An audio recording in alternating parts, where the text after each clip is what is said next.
आज चाहिँ भ्लगको day 2 vlog गर्न ढिलो भयो यस्तै हो भ्याइएन।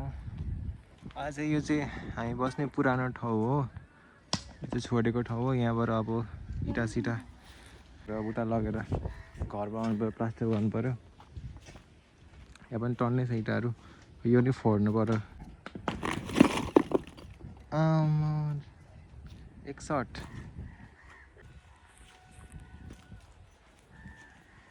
यो चाहिँ हाम्रो एक्स छिमेकी, यो चाहिँ एक्स छिमेकी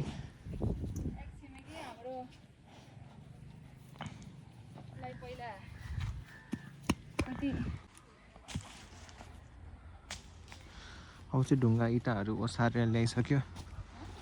ढुङ्गा इँटा यता फालेछ, यता ओसार्नु पऱ्यो।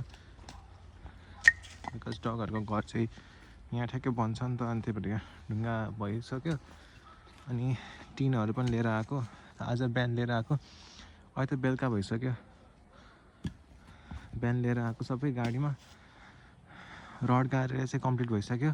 अब भोलि चाहिँ यहाँ जाली राख्छ वरिपरि, यतातिर गेट बन्छ। त्यही हो आजको लागि चाहिँ यति हो। अब यो ढुङ्गाहरू ओसार्नु पऱ्यो। आधी ढुङ्गा चाहिँ यहीँ बाटोकै छेउमा झारेको छ, बिहान गाडीले अप्ठ्यारो भएर। उतै हो बन्ने ठाउँ चाहिँ। अब यो ढुङ्गा त्यहाँ पुऱ्याउनु पऱ्यो।